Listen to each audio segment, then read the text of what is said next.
This is Himanshi.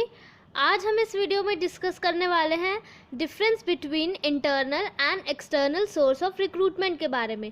Previous videos में हमने देखा था इंटरनल सोर्स ऑफ रिक्रूटमेंट के बारे में, देन हमने देखा था sources of internal source of recruitment, उसके बाद external source of recruitment, and last video में हमने डिस्कस किया था various sources of external source of recruitment के बारे में। आज हम देख लेते हैं दोनों में डिफरेंस क्या है, इंटरनल सोर्स ऑफ रिक्रूटमेंट में और एक्सटर्नल सोर्स ऑफ रिक्रूटमेंट में। तो चलिए स्टार्ट करते हैं। सबसे पहला देख लेते हैं हम मीनिंग क्या है। बहुत सिंपल है। इंटरनल रिक्रूटमेंट में क्या होता है, जब भी हम making use of existing staff to fill up the vacant job position in organisation, हम अपनी ऑर्गेनाइजेशन में जो पहले से ही हमारा स्टाफ प्रेजेंट है उसी से ही हम अपनी जो वेकेंट जॉब पोजीशन ऑर्गेनाइजेशन में आई है उसी से ही हम अपने एग्जिस्टिंग स्टाफ से ही उस जॉब को फिल कर देते हैं बाय ट्रांसफ़र और थ्रू प्रमोशन। ठीक है, ये होगा internal. Then external, making use of new personnel और outsiders to fill vacant job position in organisation. और एक्सटर्नल सोर्स ऑफ रिक्रूटमेंट में क्या होता है, हम बाहर से आउटसाइडर से अपनी ऑर्गेनाइजेशन में जो वेकेंट जॉब पोजीशन है उसको फुलफिल करते हैं। ठीक है, नेक्स्ट बोल रहा है time. Internal source of recruitment क्या है, बहुत कम टाइम कंज्यूमिंग है, लेस टाइम कंज्यूमिंग है। ठीक है, बट जो एक्सटर्नल सोर्स है वो बहुत ज़्यादा टाइम कंज्यूमिंग है। देन इकोनॉमिकल, जो इंटरनल सोर्स ऑफ रिक्रूटमेंट है वो ज़्यादा इकोनॉमिकल है, उसके अंदर कम खर्चा होता है ना।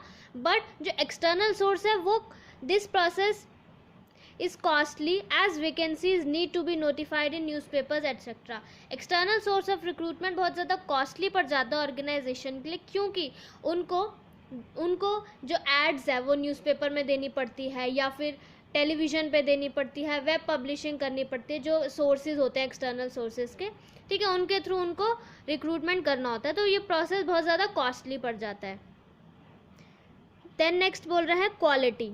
इंटरनल सोर्स ऑफ रिक्रूटमेंट में क्या होता है, there is limited choice so better quality may not be assumed. Internal source में क्या होता है, हम अपने जो ऑर्गेनाइजेशन में पहले से ही जो एम्प्लॉयज़ काम कर रहे हैं उन्हीं से ही उस वेकेंट जॉब पोजीशन को फुलफिल कर देते हैं, तो हमारे पास क्या हुई, बहुत ज़्यादा कम चॉइस हुई है ना, तो उससे हमको एक बेटर क्वालिटी नहीं मिल पाएगी। बट जब हम बाहर से किसी नए कैंडिडेट को ऑर्गेनाइजेशन में लेकर आ रहे हैं तो बहुत ज़्यादा वाइडर चॉइस मिलती है ऑर्गेनाइजेशन को और बेटर क्वालिटी हम अज्यूम कर पाते हैं।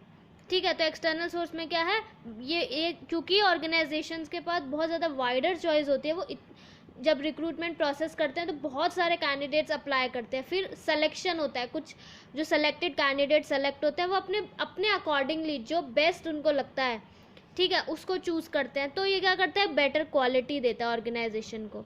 लास्ट पॉइंट है moral of the employees. Internal source में क्या होगा, जो ऑर्गेनाइजेशन के पहले से ही जो एग्जिस्टिंग एम्प्लॉयज़ है उनका जो मोरल है वो बूस्ट अप हो जाएगा, क्योंकि उन्हीं के थ्रू ही हम जो नई पोजीशन वेकेंट पोजीशन ऑर्गेनाइजेशन में आई है उन्हीं से ही हम उसको पोजीशन को फुल कर देते हैं, तो उससे क्या होता है, एम्प्लॉयज़ का मोरल बूस्ट होता है। बट एक्सटर्नल सोर्स में क्या रहता है, brings down moral of the employees, क्योंकि बाहर से एम्प्लॉयज़ आ रहे हैं तो जो एग्जिस्टिंग एम्प्लॉयज़ का हो सकता है उनका मोरल डाउन हो जाए। तो ये था हमारा basically difference between internal and external source of recruitment.